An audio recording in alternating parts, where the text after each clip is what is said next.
Some ingredients are better bought at specialty stores. And today I took a field trip to Rancho Market.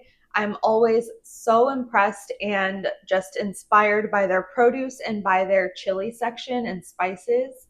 They have such great quality, and you can't find that in regular supermarkets.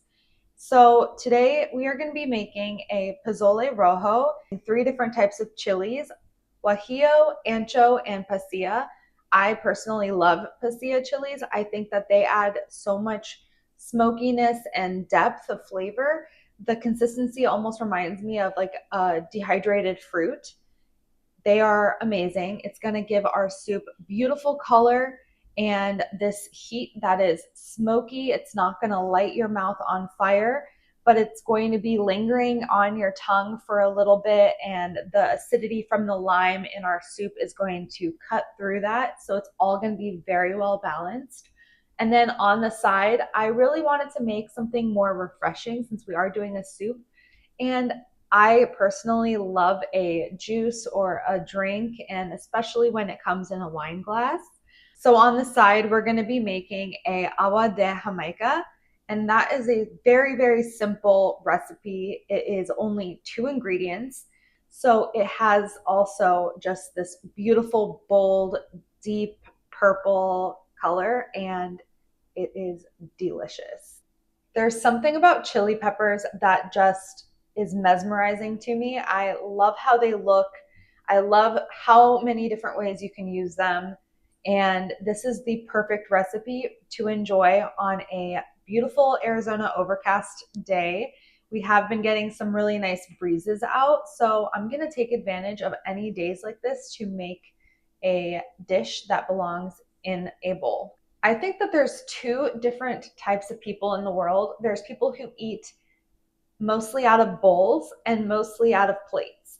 And if you're reaching for a spoon or a fork, let me know what you are in the comments. I'm genuinely curious to know what the majority of people are doing.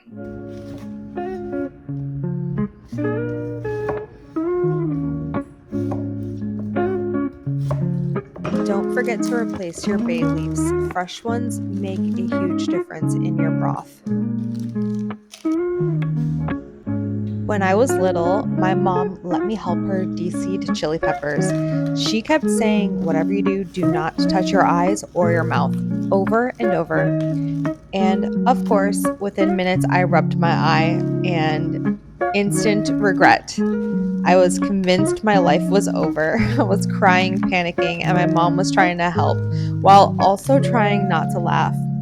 Looking back at this situation now, it's one of my funniest kitchen memories, but at the time, it was absolutely terrifying. So wear gloves.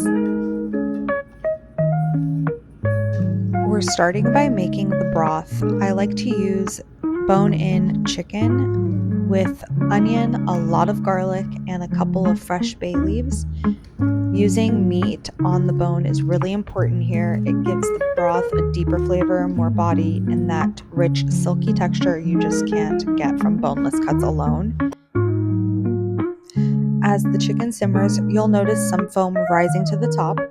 That's completely normal. I like to skim it off as it appears to keep the broth clean and clear.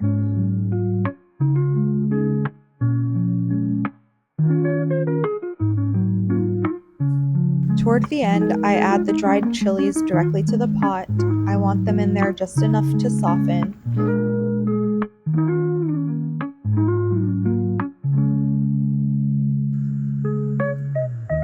By this point, the chicken was tender and almost falling off the bone, but it was still way too hot, and clearly I did not have the patience to wait.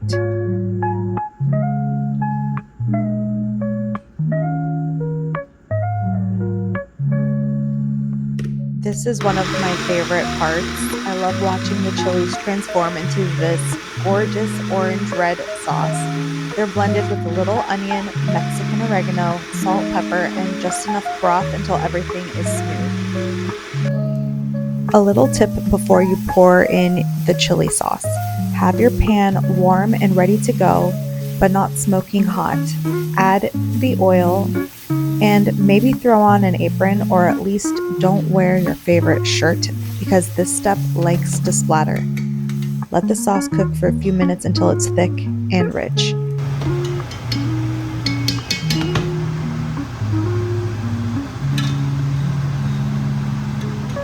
In goes the hominy. It has been made by treating dried corn with an alkaline solution, which changes the texture completely. It becomes soft, tender, and it's one of the ingredients that makes pozole so special. This is how we each make it our own. Nico always gets a little bit extra chicken, and I like mine a little lighter. Then I add thinly shredded cabbage and radishes, and finish off the dish with some freshly squeezed key lime. I never skip this step. It is a must. It just brightens up all the flavors and makes this dish sing. At this point, everything's ready, so all that's left to do is pour the agua de Jamaica that I had chilling in the fridge, and I made Nico get to work helping me film at this angle. Nico would happily stay behind the camera forever, but he humors me every time I ask him to help.